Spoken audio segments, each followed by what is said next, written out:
certo? Esse primeiro momento aí, então foi para esclarecer bastante coisa.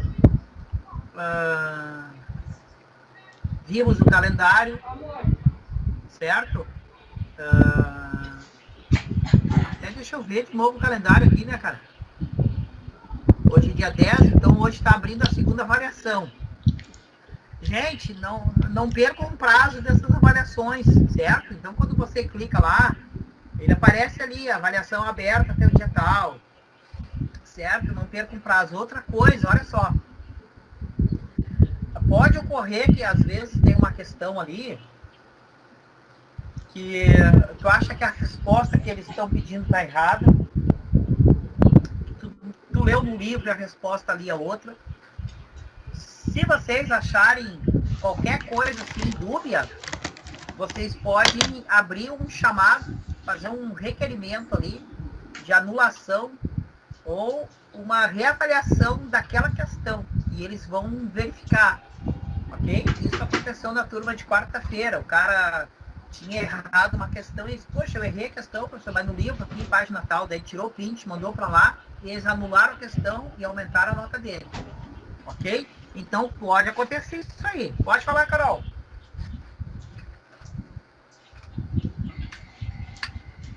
Levantou a mão, pode falar. Tinha uma questão lá que a pergunta era qual estava incorreta, e a maioria delas era qual estava correta. E eu fui boca aberta, ainda bem que eu li de novo, né? Porque estava todas certas, mas isso aqui não estava batendo com as outras perguntas. Aí eu fui ver que era a resposta incorreta, que era a única que não estava batendo com o assunto mesmo. Então vocês fiquem atentos, tá? Isso aí acontece. Eu quando fui acadêmico, né? Eu ainda sou acadêmico, obviamente, estou no pós agora. Mas me lembro de uma lá que eu consegui anular durante a minha carreira, anulei 3 questões, assim. Uma no segundo semestre, parece que uma no quinto e uma no sexto, no último. Certo? Na minha época, na verdade, não era 6 semestres, tá? Quando eu fiz a graduação em 2015, eram 7 semestres. Depois o MEC deu uma remodelada nisso aí, parece que em 2018, daí caiu para 6 semestres. Eu ainda peguei o modelo antigo. E daí, como eu rodei, por causa que eu marquei errado uma questão, daí eu fiz 8 semestres. Cabeção, né? Vamos lá, então. Para a unidade 2. Professor é guerreiro. Ah, não. O professor é guerreiro. Mas tem que estudar, né, cara? Para carregar aqui. E nós vamos lá. Eu estava no slide 10.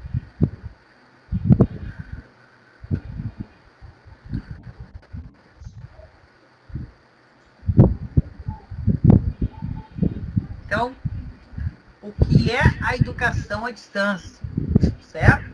Então, às vezes o pessoal pensa que educação à distância é algo muito novo, mas não é algo tão novo não, certo? Não é algo tão novo. Agora aqui mesmo no início da aula de hoje, vamos embora. Estava conversando aqui, né? E o colega ali falou que ele toca na igreja também. Eu toquei bastante. E, por exemplo, um dos exemplos de ensino à distância, para quem já leu Bíblia, pegou Bíblia na mão, eu tenho aqui uma versão da Bíblia, ó. Essa versão que eu acho tão bonitinha a capa. E é uma Bíblia católica, acho tão linda essa capa aqui.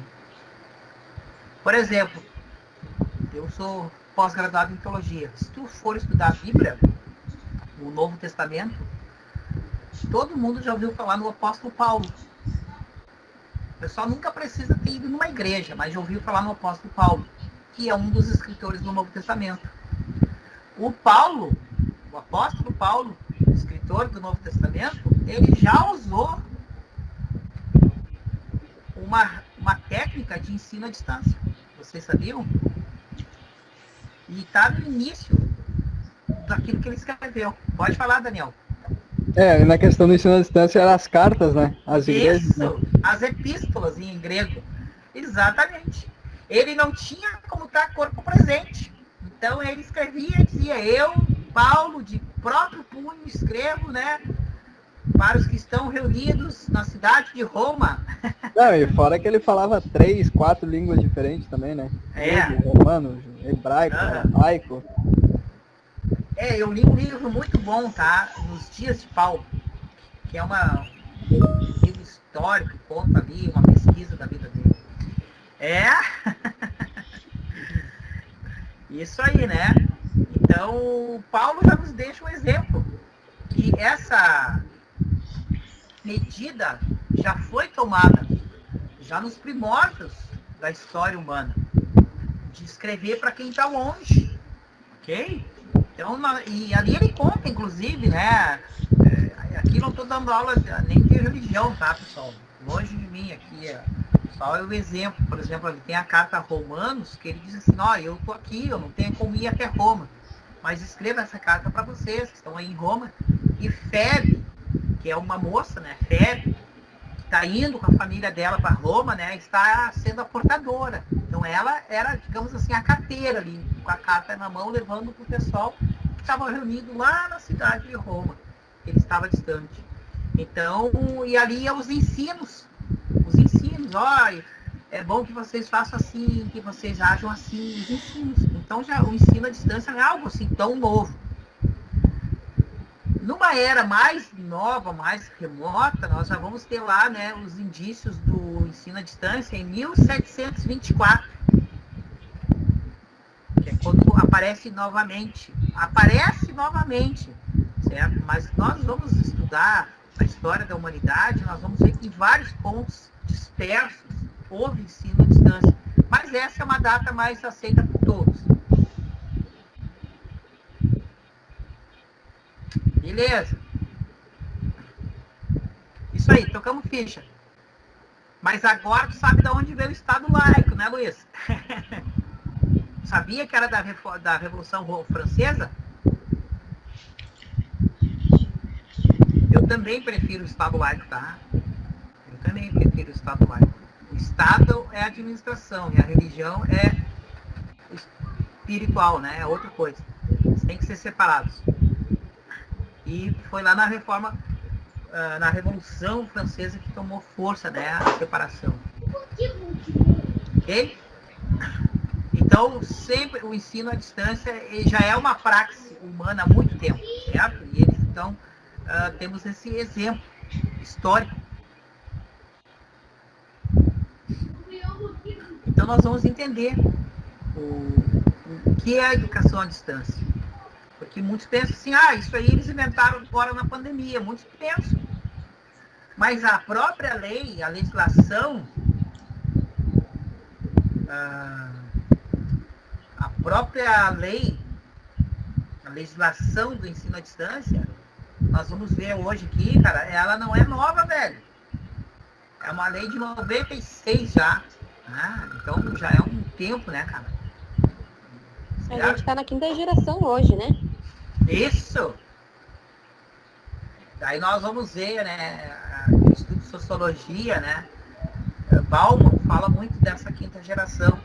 E ele dá até um nome na sociologia, que é a geração do hipermodernismo. Mas isso já é uma separação sociológica, tá? Mas nós vamos chegar lá. Então, o que é educação à distância? O prestígio da educação à distância hoje no Brasil e no mundo. E o perfil do estudante da educação à distância. Certo? Então, unidade 2. Alonso Afonso de la Patrie. Já que estamos falando em Revolução Francesa, né? Alonso Afonso de la Patrie. Então, a educação à distância é um processo de ensino, olha só, ensino-aprendizagem, mediado por tecnologia, onde professor e alunos estão separados espaço e temporalmente. Aqui é o grande diferencial do nosso encontro na Uniaselv. Nós estamos separados por espaço, mas estamos simultaneamente no mesmo tempo. Então, por isso que a aula tem esse caráter exclusivo. Ela não é presencial, não estamos presencialmente na mesma sala fisicamente, mas ela tem esse caráter de exclusividade mesmo. Apenas nós estamos fisicamente no mesmo ambiente espacial, digamos assim, no mesmo lugar espacial, mas estamos simultâneos. Tá? Então isso é muito interessante. E depois, em tecnologia, olha só, em tecnologia, que é a nossa área de ADS, vocês vão ouvir muito disso, ó, de software que trabalha simultâneo, ou síncrono, ou não simultâneo, assíncrono. É interessante isso, tá? Aguarda que no futuro tu vai ver. Ah, por que essa aplicação é síncrona? E por que a outra é assíncrona? Inclusive, essa semana eu criei uma aplicação, estou terminando o módulo de uma aplicação que trabalha com a questão de síncrono e assíncrono. É um negócio bem interessante, certo? Então, olha só, a definição que ele dá para ensino à distância é o processo de ensino-aprendizagem, um ensina e outro aprende. Ensino-aprendizagem, um ensina e outro aprende. Mediado por tecnologia. Então, hoje, o grande fator do EAD é que ele é mediado, ele é suportado, ele tem um grande apoio tecnológico.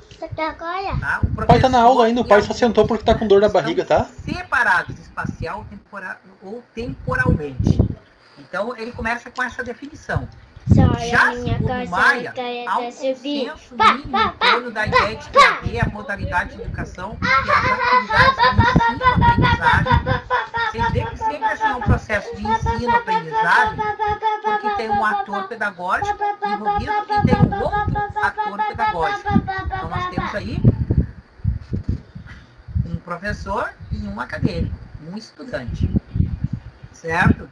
Então, é a modalidade de ensino-aprendizagem são desenvolvidas, na sua maioria, sem que o aluno e o professor estejam presentes no mesmo lugar, à mesma hora.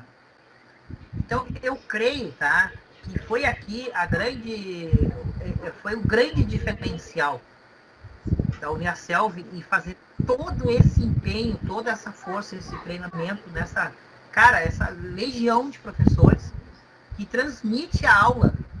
Nós estamos separados fisicamente, mas estamos no mesmo tempo.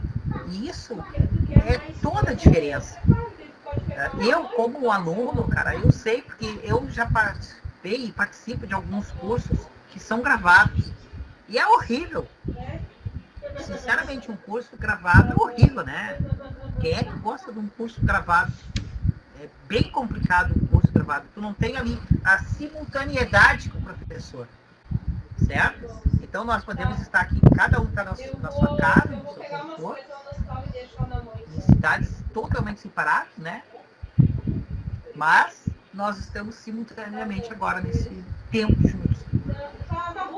A educação à distância não é algo atual, moderno ou revolucionário, no entanto, tá? O que diferencia a EAD praticada nos dias de hoje daquela praticada há décadas atrás são os meios de comunicações disponíveis no momento. Né? Ou melhor, a cada época. A cada época tinha lá a sua tecnologia.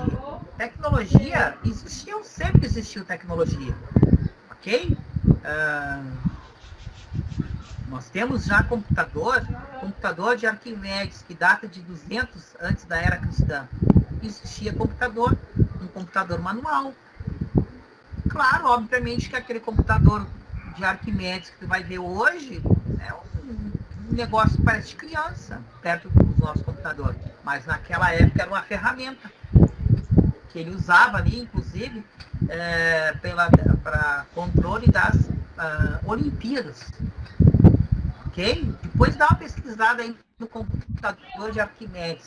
Muitos também pensam que o computador surgiu agora. Não, nós temos computador 200 anos antes da era cristã. Certo? O computador de Arquimedes. Então, tecnologia é uma ferramenta e ela evolui a cada era.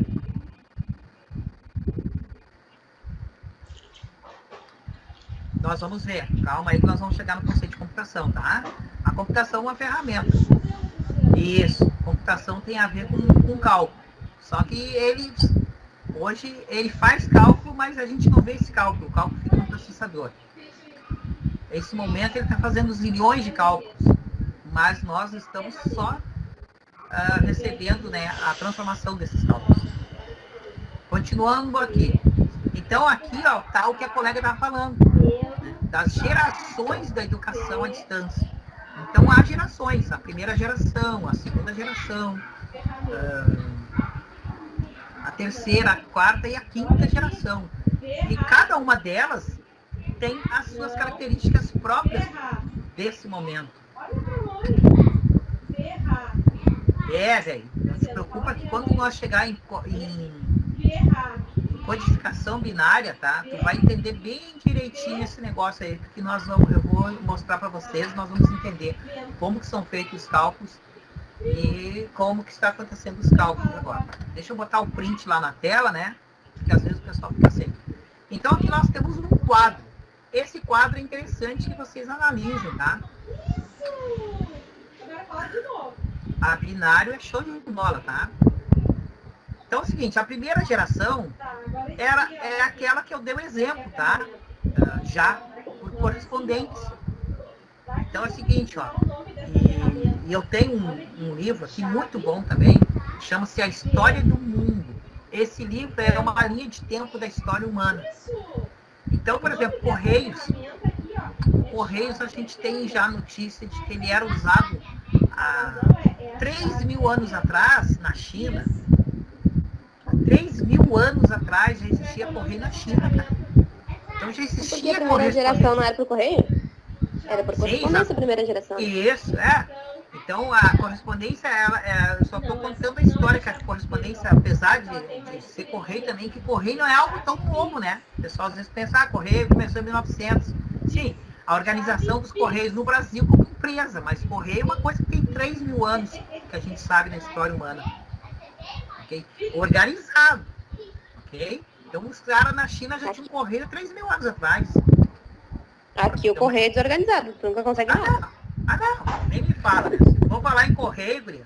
Correio aqui hoje decaiu muito, né? Hoje o correio se transformou num sindicato.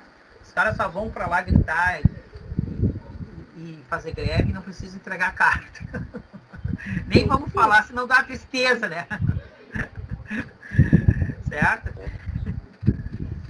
Então é o seguinte, ó. Então a primeira geração era baseada na correspondência. Mandavam a carta. Eu sou do tempo da carta, né? Eu sou antiguinho, cheguei ainda a mandar carta, tá? É a primeira geração. Eu usei carta, cheguei até a mandar carta de amor e receber carta de amor, né? Esse rostinho engana, tá? Esse rostinho engana. E era bem legal, né? Ficar naquele suspense esperando. Será que ela vai responder quando virar a resposta, né? Eu vivi isso. Daí depois veio uma grande evolução, tá? O telegrama. Eu mandava de manhã e chegava de tarde para a pessoa. Daí tinha um número de letras que tu podia botar ali. Se eu não me engano, era 28, 32, um negócio assim. Então era tudo umas mensagenzinhas curtas, né?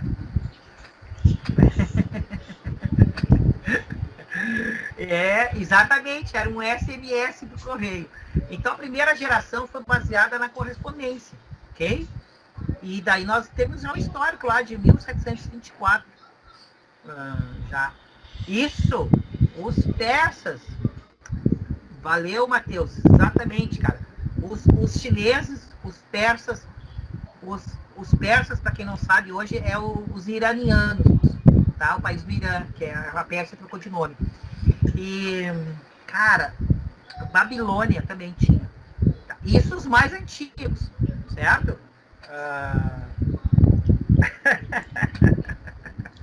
Então a primeira fase da educação à distância foi baseada na carta mesmo. Mandava e esperava a resposta. Obviamente que com a época essas respostas foram diminuindo o prazo. Ok? Não vamos falar na empresa de Correios Brasileiros, por favor. Bom, depois vem uma segunda geração, tá?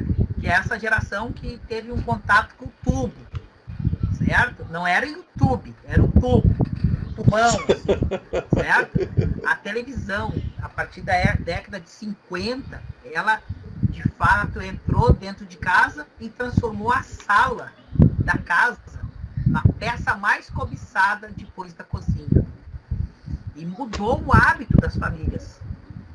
Ok? E como a televisão proporcionou tantas coisas, ela também foi usada na segunda geração, também junto com o rádio, certo? O rádio veio primeiro que a televisão, e junto com a televisão, depois tu tinha também tanto como escutar aula pelo rádio, na segunda geração, ou também depois que eles aprimoraram na televisão, nos telecursos. E depois no Brasil aqui ficou bem famoso, né? O telecurso primeiro grau, o telecurso segundo grau, da TV Cultura, da Rede Cultura. Okay? Então essa foi a segunda geração. Aqui no Brasil isso já foi mais ou menos década de 80. Telecurso 2000, exatamente. Mas olha só, é um empenho, é um esforço de levar a educação, e isso é a musiquinha clássica, é verdade. É verdade. E isso é o quê? Um esforço de levar a educação, porque muito lugar, cara, é inacessível. Tá? Eu tenho mesmo aluno que é alunos que vivem em Ribeirinho. Sabe o que é Ribeirinho? O pessoal que vive dentro de Canoa, na beira do Amazonas, do Rio Amazonas. Nós temos aluno lá, cara. Como é que nós vamos lá montar um prédio, fazer um prédio, botar lá os caras, montar professor, levar lá e fazer? Não tem. Mas olha só o que a tecnologia faz. O cara dentro de uma canoa, esse dia mandou foto lá dentro de uma canoa, no celular, procurando um sinal, assistindo a aula. Certo? Bom, nós temos então primeira geração baseada na correspondência, correspondência, né, da impressa. Depois nós temos já a segunda geração radiofônica e televisiva.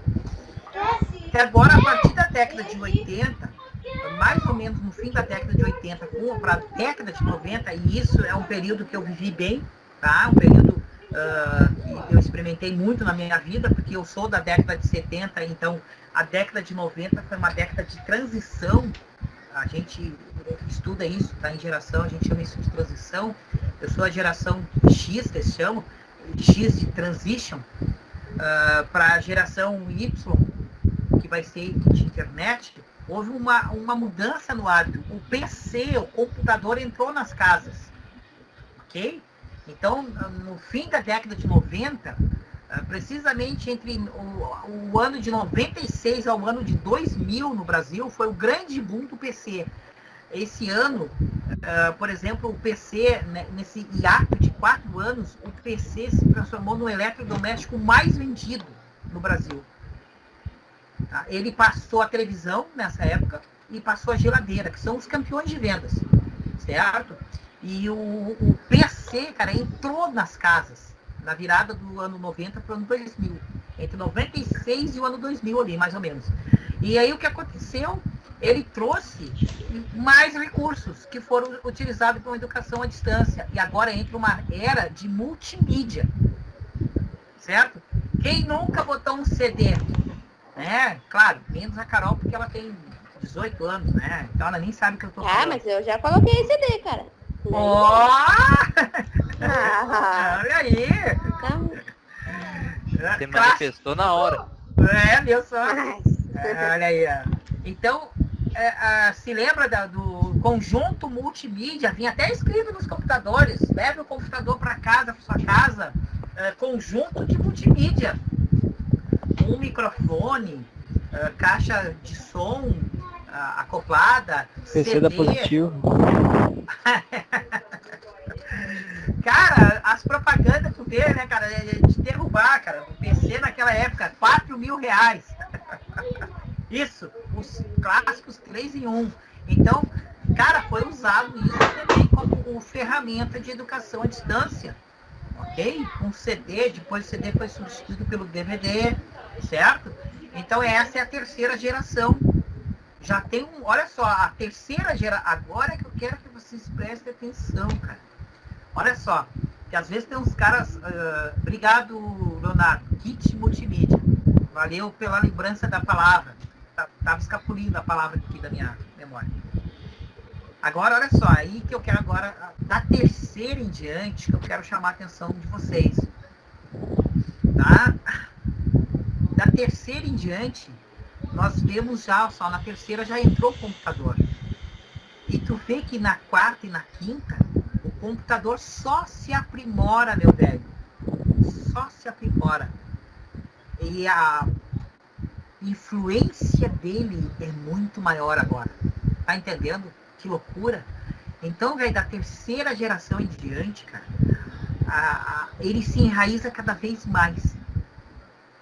Então é aquilo que eu sempre digo assim, ó, não tem um lugar melhor que a gente podia estar do que tá, cara, graduando tecnologia, cara. É o momento, cara. Sabe assim, cara, eu fiz muita bobagem na vida, mas nunca fiz algo tão certo quanto me graduar em tecnologia.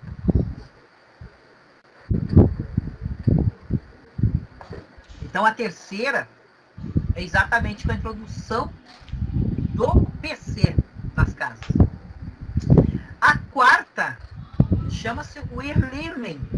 E aquele E, né, ele tem a ver com o quê? Ele tem a ver com agora o PC entra e depois em seguida, cara, muito rapidamente que o PC se introduz nas casas, a internet se populariza. Já imaginou? Cara, olha só, se tu pensar, olha só, presta atenção, cara. Se nós temos lá os chineses, os persas, os gregos, ok? Com a correspondência que durou até 1950. 1950 entra a televisão e o rádio, televisivo e radiofônico. Daí nós vamos ver que em 1980, daí agora só 30 anos, certo? Muda o computador. E se nós vamos ver que de 1990 ali, a 1950 dá 40 anos, de 1900 para 2008, que é a introdução, que é o grande boom da internet, foi 2008, cara, nós vamos ver que as mudanças levavam séculos e agora elas levaram menos de uma década. Exatamente, Matheus. Então vocês vê que o TI, a tecnologia, cara, ela não dá mais um pulo, ela dá um salto grande, cada vez num espaço de tempo menor, cara. Isso que eu quero trazer para vocês, essa reflexão, assim, ó, filosófica da coisa. Mas para vocês verem a importância do que nós estamos nos inserindo. Certo? Então tu vê, cara, se a correspondência ficou séculos, cara, a correspondência ficou milênios, na verdade. O rádio dominou de 1950 a 1990. 40 anos ele dominou. O rádio e a TV dominaram. Ok? Eu não vou dizer que eles dominam hoje. Mas eu, por exemplo, já não ligo TV, canal e rádio. Pelo menos 10 anos que eu não ligo TV. Não que eu não ligo TV. Eu tenho uma TV aqui, ó. Eu trabalho, eu tenho uma TV do meu lado aqui. Mas a TV tá ligada na internet. Eu não vou meter a TV num canal ali e pegar uma programação, Deus me livre, né? O que é isso? Vou se respeitar, né? Olha aí, ó. O Matheus disse que pra ele também, né? Então, raramente a gente vai pegar e vai botar um canal de TV se a gente tem internet. O que eu quero dizer pra vocês? Muito bem, continua assim, porque agora tu tem que estudar. É porque eu tenho uma neném, daí só é desenho. Tem como botar Eu sei o que é isso. Na minha época eu tinha que botar umas fitas de videocassete, Teletubbies o dia todo, era uma tortura. Decorei todas as fotos. É muito legal o Teletubbies. Não, mas achei.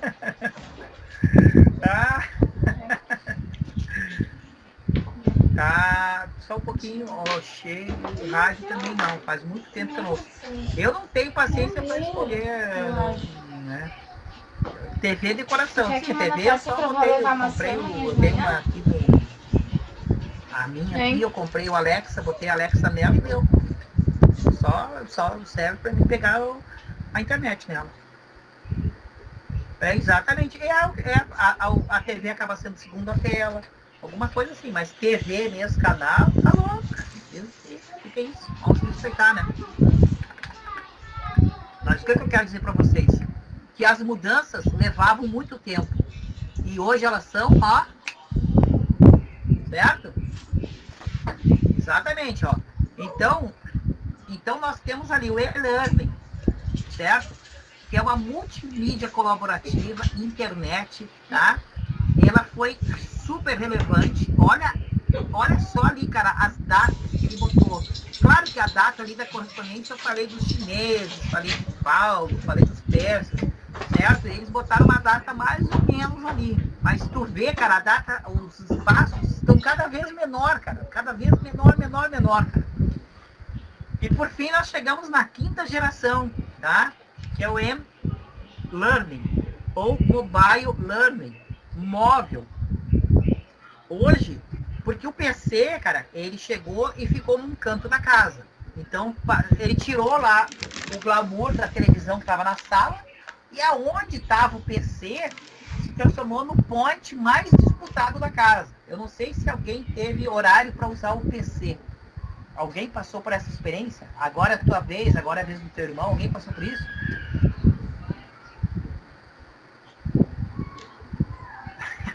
Ó, o Matheus, né, pelo do Orkut. Ó, do Orkut, olha aí, ó. Vai ter que ir na psiquiatra essa aí.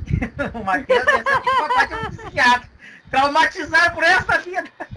Ó, o Yuri também. Mas quanta gente aí, ó. O Miquel passou por isso. Ó, a Tauana falou um negócio aqui, ó. Ela me lembrou das Lan House. Ô, mãe, tá na minha hora de usar, o Daniel botou aqui. Muito bem lembrado aí, Tawane, viu? Eu tava esquecendo da Lan House, cara. Vai apagar, vai acabar o tempo, eu tinha que ir embora. Aham. Tava no Orkut pra jogar Bootpock. A Júlia aqui tinha uma estratégia boa, né? Ela é gêmea, então ela tentava dar um balão na mãe. Como se a mãe não soubesse a diferença das gêmeas. Eu sou gêmea, minha irmã não tem nada a ver comigo, pior ainda. Então vocês vê, olha, vocês estão falando de Orkut, de coisas que a gente usou e já sumiu, cara. Isso mostra a temporalidade da coisa, é tão rápida, se modifica tão rápido, né, velho? É verdade, Patrick, foi muito bom, né? Cara, eu sou muito feliz que eu vivi tudo isso, cara. Tá? Eu sou muito feliz, cara. E vocês também têm que pegar esse lado dessa experiência que tiveram, cara. Foi uma experiência única, ninguém mais vai passar. E nós podemos dizer isso não porque lemos um livro, mas nós vivemos isso. Né? O Luiz me lembrou também do MSN. O Daniel queria tremer a telinha do outro. Ai, eu tinha esquecido, cara. A telinha fazia dessa. É, mas tirar a tecnologia hoje, a gente não pode chamar a atenção de ninguém mais. É só melhoraram, né, na verdade. O Patrick, mesmo sendo moço, ele disse que pegou algumas coisas, sim. Aham. As fontes eram maravilhosas, Natália. Era estupendo, né? Então vocês viram que o quão rápido foi a mudança?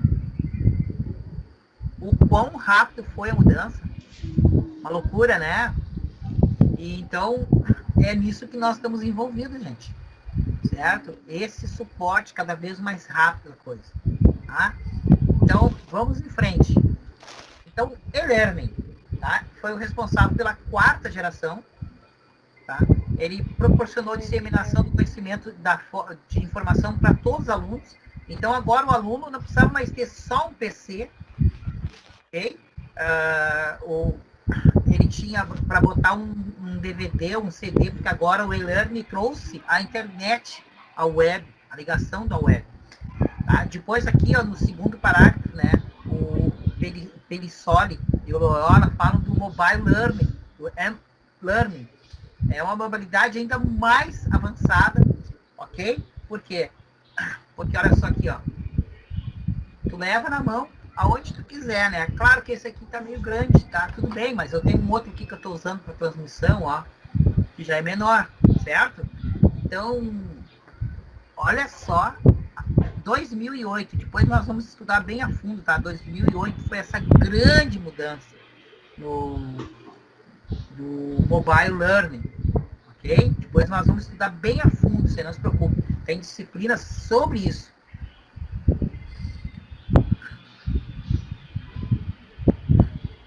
Então é o seguinte, ó. O INEP, tá? É o Instituto Nacional de Pesquisas Educacionais Anísio Teixeira, é ele que faz toda essa análise das instituições superiores no Brasil. Então, toda essa questão de CPA, de avaliação, é instituído por um departamento que passa lá e eles recebem tudo isso para saber como assim a quentura, a temperatura de como está o curso, de quantos inscritos estão, o nível de satisfação, ok? Tá? Então, isso aqui é importante vocês saberem, tá? O INEP, isso aqui sempre, geralmente, eu vou até marcar, tirar um print, isso aqui sempre cai em questão em prova. Tá?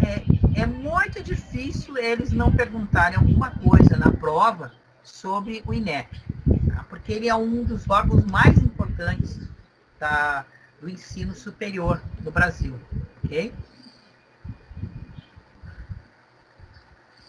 Então, essa modalidade, né, demonstra como as pessoas podem aprender de forma diferente, utilizando padrões distintos de aprendizagem em tudo quanto é lugar, não precisa nem dizer. Então, o perfil do aluno, né, ele se modifica, ok?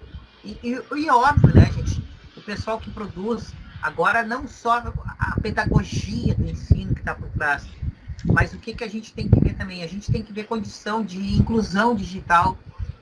Eu não posso, por exemplo, assim, ó, tem gente que diz, professor, eu podia botar um filme, podia botar um vídeo. Tudo bem, eu posso botar um vídeo aqui. Só que todos vão ter banda para assistir o vídeo no mesmo tempo que eu. Então, vocês veem quando o pessoal diz, professor, cortou, eu tiro a câmera, ok? Eu botei um filtro no microfone, mas tem que ser bem suave o filtro, para não sobrecarregar o software. Não adianta eu fazer aqui um monte de coisa que sobrecarregue também a transmissão para vocês. Então, também tem um aspecto técnico por trás, porque nós não estamos todos no mesmo nível tecnológico. E não é nem porque é condição financeira, às vezes. Às vezes tu tem o mesmo plano do que eu, mas aonde tu está localizado não tem a mesma adequação técnica. Ok? E voltando ali ao Zoom, só que não é o momento, mas só lembrando, né, que ele está pregando aí, ele é um pregador do metaverso, ele é um grande evangelista do metaverso, como se o verso fosse uma invenção do Facebook, tá? Mas, na verdade, o metaverso já foi, é uma invenção de 1931. Olha só, 1931 alguém criou o metaverso. E mesmo assim, o Zuckerberg pensa que todo mundo tem o mesmo notebook que ele. Então, os caras estão dizendo, não tem ainda como rodar o metaverso com as condições de internet atuais e nem com a condição que a grande maioria dos usuários tem de hardware. E nem os servidores estão totalmente prontos para receber uma descarga dessa, né, uma transmissão de metaverso. Então ele acha que todo mundo está no prédio do Facebook, que nem ele tem um notebook dele. Não é bem assim. Então, até isso, nós, ao montarmos a aula, transmitindo para vocês, nós temos que ter esse cuidado técnico, ok? Por causa da inclusão digital, certo? Então, até quando a gente também vai produzir um software, a gente sempre tem que pensar nisso. Que nem todos vão estar no mesmo computador que eu estou ali desenvolvendo, com a mesma internet, as mesmas condições, certo? Então tem todo esse cuidado também na transmissão do conteúdo. Não é só o pedagógico, certo? Também tem a parte técnica da coisa, ok? Então, hoje é uma demanda cada vez mais crescente, né, dessa educação. Ao assumir a responsabilidade de estudar na modalidade de ensino à distância, né, precisa ter consciência, né, de não estará ali presencialmente, não vamos ter aquele toque presencial, ok? Mas tu vai ter que criar um ambiente propício. Aquilo que a gente falou no início da aula, a autonomia, certo? O aluno vai ter que ter essa autonomia, ele vai ter que ter essa disciplina nele, se policiar, hoje é dia de eu estudar. O que vocês acham? Adianta vocês estudarem só um dia na semana?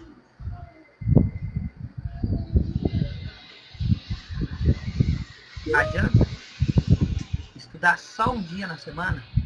Não, exatamente. Né, Eduardo? Vai ter que começar. Ah, professor, eu tenho meu horário é difícil, às vezes eu viro noite, não sei. Cara, tu vai ter que achar uma janela, um tempo, um espaço, né? Olha só. O Matheus disse que tenta, estuda todos os dias, exatamente. Eu estou estudando 1 hora por dia. Perfeito. Olha aí, ó. Tá conseguindo 1 hora por dia. Ah, tá ótimo. Certo? Tá mais ou menos. Eu também, é mais ou menos 1 hora por dia, tá? É o que eu tô fazendo. E tem dia daí que eu não estudo mesmo. Certo? Sexta-feira eu não estudo. Ah, deixa eu ver. Ó, o Luiz vai e volta do trabalho estudando. Perfeito. A Kátia tira amanhã para estar na escola. Perfeito. É isso aí, né? Ah, o Eduardo aqui, ó, falou um negócio bem importante. Ele entra no AVA todos os dias. Perfeito. Gente, o AVA é a suporte de vocês. Tem que entrar todos os dias.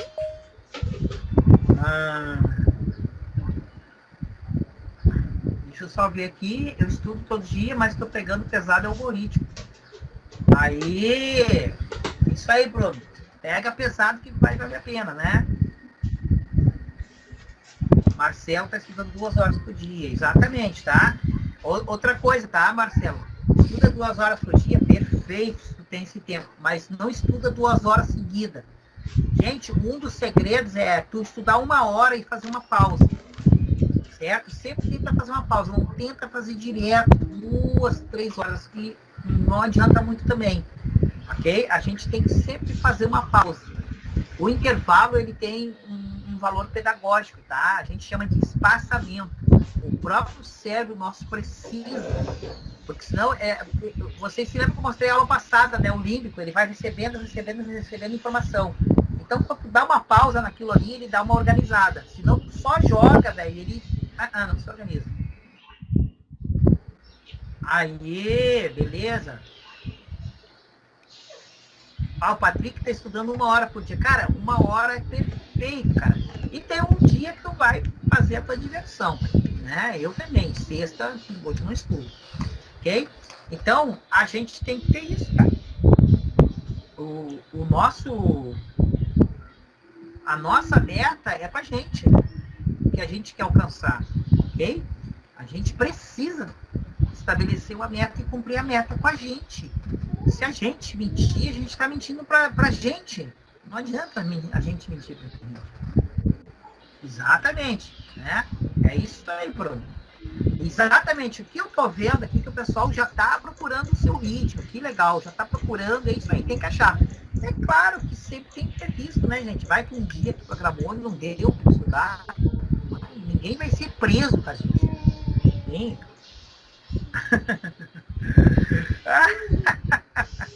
É isso aí, Luiz. Defregue na cabeça.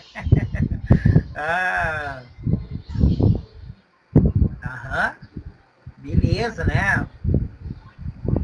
Eu programo o dia todo, né, cara? E também tem que me preparar para aula, né? Eu preparo a aula também, né? Aqui tem uma aluna querendo entrar. Então a disciplina é importante, cara, tá? A disciplina é a nossa condição. Se disciplinar aí, ó. Ah, professor, eu consigo 1 hora por dia. Beleza. Professor, eu consigo meia hora por dia. Beleza. Mas te disciplina. Ok? Exatamente. Certo? E vocês têm ali, ó, no AVA de vocês, no Léo, vocês têm que entrar em trilha de aprendizagem também. Porque ali tem muitos vídeos, e tem exercícios, e tem até algo ali que eles chamam de item interativo, que tu clica e ele dá uma fala, e ele faz umas perguntinhas com o bonequinho se mexendo. É interessante vocês mexerem ali também, tá? Na trilha de aprendizagem. Na aula que vem eu vou mostrar um pouco mais o AVA também para vocês. Então, assim, ó, se tu conseguiu meia hora por dia, é o que tu consegue, beleza. E tendo todo dia aquele tempinho ali mesmo dedicado, ótimo, perfeito, tá? O teu livro, assiste ali, naquele momento, cara, é bom não se distrair, certo mesmo, tá? Evita o WhatsApp, Facebook. Eu não tenho rede social, tá? Eu só tenho 2 redes sociais. Eu tenho o LinkedIn, e eu tenho depois uma rede social que eu vou indicar para vocês, muito boa, que é a Dev2. A Dev2, ela é uma rede social para desenvolvedores. Tá? Então, assim, ó, ela tem desde o desenvolvedor mais leigo, digamos assim, até os caras da NASA, né, velho? Os caras que fazem uns negócios assim loucos, tá? Então, e a DevTool, tá? Eu recomendo vocês, depois eu vou botar no grupo esse link, vocês poderem entrar lá, dar uma mexida nela. Ela é em inglês, ela não tem português. Mas é muito bom para vocês já ir batendo o olho também e tentando compreender, certo? Então, é a rede social que eu uso, a DevTool e o LinkedIn, certo? Obviamente que eu sei que nem todos têm condições de ter um espaço exclusivo seu, certo? Eu mandei a pesquisa e eu vi que parte do pessoal... Pode falar, Bruno. Professor, essa DevTool aí é tipo o Stack Overflow, que ela ajuda o pessoal a desenvolver as coisas lá, tipo, dar uma resposta, ajuda com Não, um ela não dá problema. resposta. Ela não dá resposta, mas ela é assim, ó, zilhões de tutoriais. E tu pode escolher assim, eu quero entrar na DevTool e ver Node.js, quero ver React e CSS. Então, quando tu entrar, tu só vai receber aquele conteúdo ali. Mas os conteúdos, cara, assim, eles se multiplicam por dia. É muita coisa. É muito boa, tá? Eles não dão resposta, mas é muito tutorial. E eu já peguei muito tutorial ali para as minhas aplicações que eu precisava fazer em JavaScript, por exemplo. E eu peguei animação em CSS ali pronta. Pode falar. Vale muito com isso, sabe? Ver problemas assim, de resolver problema via Linux, resolver problema de log, essas coisas. E muitas vezes a gente precisa, lá boa parte do nosso trabalho é entrar na internet e pesquisar, né? Como é que resolve, como é que faz, a boa parte é pesquisa. Perguntei, porque o Stack Overflow salva muitas vezes, né? E daí eu achei que podia ser mais um meio de pesquisa também. Mas é muito boa, vale a pena. O Jean perguntou se eu uso o Overflow. Uso o Overflow, sim, tá? Uso, certo? Uso o Overflow. Eu não uso tanto o Overflow, eu acho que eu uso mais a DevTool mesmo. Assim, bem na sinceridade, eu uso.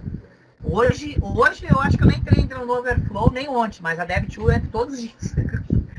É bem interessante, tá? Eu botei ali o link, uma hora dá uma olhada, você bate o olho lá, é todo em inglês, ele não tem como traduzir, é melhor ainda.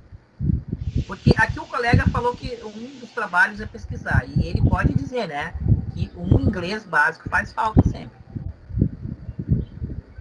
Tudo em inglês, documentação, né? Hoje a gente está lendo a documentação da AWS também, toda em inglês, a integração dela com a Arduino, a biblioteca, tem que ter o inglês mesmo, né? Não dá pra fugir. Não dá para fugir. Eu vou tirar um pouquinho a minha câmera aqui, que o pessoal disse que a voz deu uma atrapalhada. Então nós temos que ter disciplina, tá? Nós temos que ter organização, certo? Não tem assim... Eu, graças a Deus, né? Eu me sinto privilegiado, eu tenho meu espaço aqui, eu tenho meu reservado. Então, eu tenho aqui meu computador, meus tablets, tem, né, minha internet. Eu tenho aqui as minhas ferramentas, tenho a minha biblioteca, tenho meus livros, certo? Então, eu tenho um espaço reservado onde eu trabalho e estudo, certo? Então, é importante, tem que seja... Mas eu nunca tive isso. Eu tenho agora, de uns 3 anos para cá que eu consegui. Teve época que eu estudava no corredor, né? No corredor que ia pro quarto, certo? E teve época que eu tive que entrar para dentro do quarto, fechar e trancar, porque eu tinha que estudar para as provas na faculdade, certo? Mas sempre tive, graças a Deus, o apoio, né? Eu estou ali estudando, certo? Opa! Que legal, Matheus. Uma boa receita aqui do Matheus, ó. Jogando, se divertindo e um dicionáriozinho do lado. Perfeito. Vou anotar essa tua receita aí, Matheus. Tá? Essa aí eu vou anotar. Passar para frente. Boa receita. Então, tem que se organizar. Outra coisa, tá? Tem que se organizar. Se tu vai estudar um livro hoje, de perspectiva, entra na trilha, pega o livro, se quiser anotar. Eu, por exemplo, sou do aprendizado.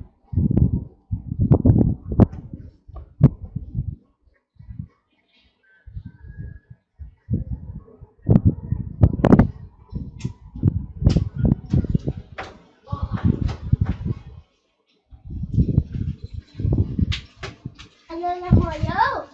Não, não choveu. Oi. Tem que ir lá no carro. Ração? Sim. Tá. Quero ir também. Vou pegar meu carro. Não. Ah, por favor, A Nana vai lá buscar a ração delas. A Erika só vai buscar a ração, cara. eu também quero ir. Por favor, Cassiano. Tem que botar a bermuda, filho.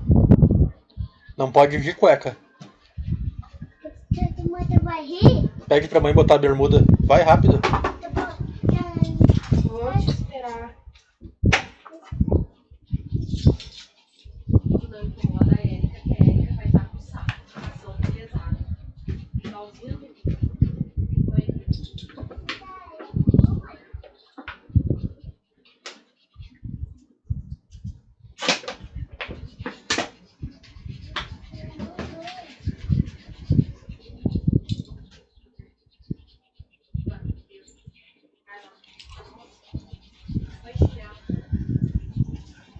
Precisa, mãe. Pra me ajudar não vai dar pra levar o carro, né? Pra me ajudar não vai dar pra levar o carro. Tá, vamos.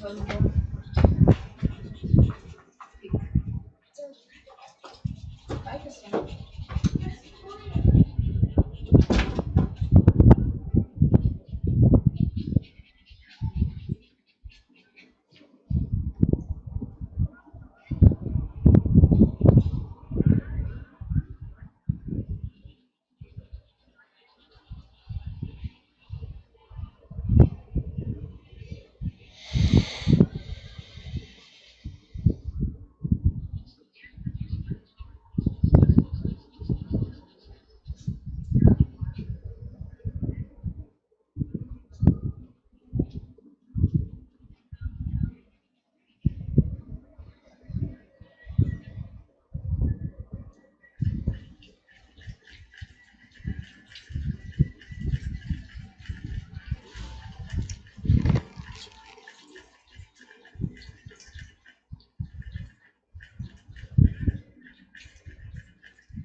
Cassiano.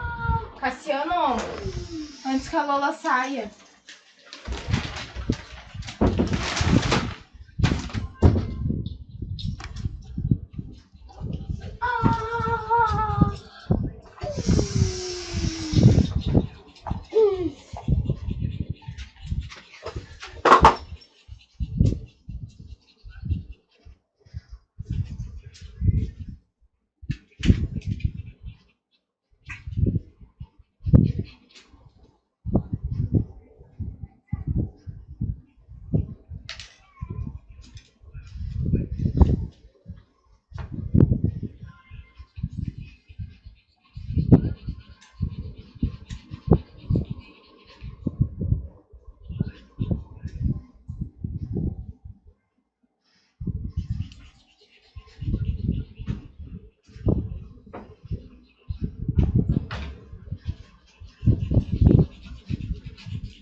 Vai quebrar o carro do Cássio.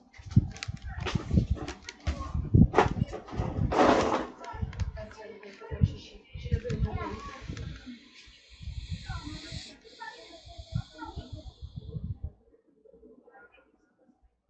Vai fazer o xixi, ó. Dá a bermuda pra mãe, já.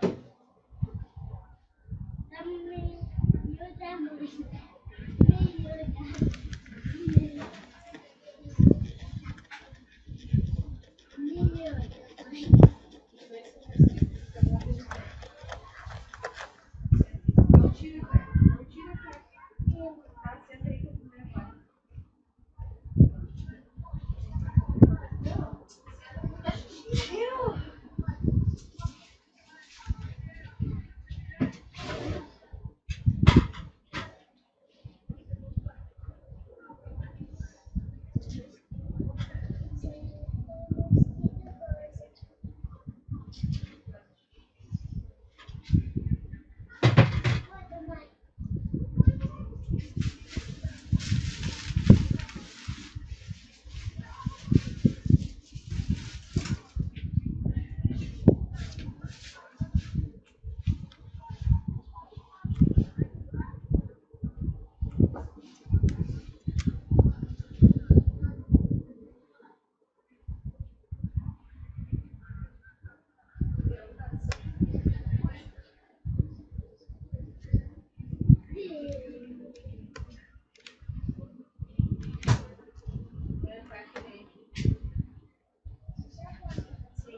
Peraí que eu vou passar o outro, Cassiano.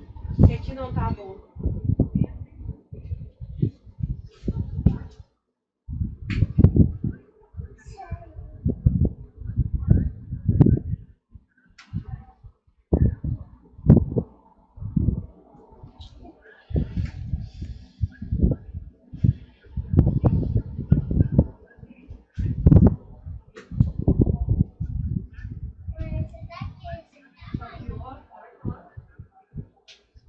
Não vai enxergar?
Ô mãe, o Cássio vai dormir agora? Ele não pode jogar uma partida comigo? Tá.